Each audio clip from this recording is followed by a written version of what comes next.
ធ្វើដល់ថ្នាក់នឹងតើដឹងទេបងនេះខឹងណាស់ស្រីប្រាប់បងថាគេមិត្តភ័ក្តិប្រលឹងតាមដឹងប៉ុណ្ណឹងនៅប្រឹងកាល័យពីមុនតែងតែបន្តការគិតថាខ្លួនឯងចេះតែគិតរួមពេយពេលនេះទើបដឹងថាជាការពិតឃើញច្បាស់មិនចាំបាច់គិតសង្ស័យសេចក្តីស្នេហ៍ខំតែអស់ចេញពីចិត្ត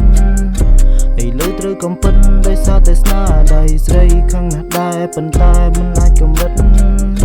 បណ្ដោយទៅតាមចិត្តបើគិតថាជាតម្លៃតែស្ដាយពេលវេលាពីអតីតដែលបងធ្លាប់គិតថាអូនជាមនុស្សប្រពៃចង់ចេញទៅឲ្យឆ្ងាយលេងនៅចិត្តពីដែលដឹងការពិតអូនគឺជាមនុស្សចង់រៃអូនហាមបងថាកុំដែលលួចតាក់ទងអ្នកណាជ្រុះប្រកាយខ្លាំងប៉ុណ្ណាក៏កុំរត់គេចបញ្ហាបងតែងតែប្រាប់រដងថាបងមិនដែលលួចមានទេណាប៉ុន្តែទង្វើអូនធ្វើដល់បងនឹងទេថាបងចង់កៀងអរ៉ាអីលើប្រែផ្ទុយបែបហ្នឹងបងមិនដឹងត្រូវធ្វើបែបណាបានត្រឹមតែឈរសម្លឹងខំទប់កំហឹងមិនចង់វាចាក្នុងខ្លួនក៏អស់សង្ឃឹមគ្មានកម្លាំងនៅក្នុងកាយប៉ុន្តែទង្វើរបស់ប្រលឹងឲ្យបងបានដឹងបានភ្លឺនេត្រាមិនចាំបាច់ខំបំភ្លៃបន្តនាំតែឈឺក្បាលបងមិនចង់ស្ដាប់ទេស្រីសំដីពីដែលមូសាមិនមែនជាសត្វក្របីឲ្យស្រីមកអងឯក្បាលចាត់ទុកថាពួកយើងអស់និស័យគ្មានស្អីមកធ្វើជាឆ្អាខំប្រឹងធ្វើរឿងល្អបែបនេះបន្តពេញមួយជីវិតបើគ្មានអ្នកណាចាប់បានសម្គាល់លយ៉ានកុំខ្វល់កុំគិតឲ្យបងធ្វើមិនកើតទេទោះបីជាធ្វើក៏ធ្វើមិនស្និទ្ធជំពរឲ្យអូនសំណាងល្អចាប់ជាតិបន្តចូលក្នុងពុំងងឹតហើយដូចអូនហ៊ានធ្វើដល់ថ្នាក់នឹង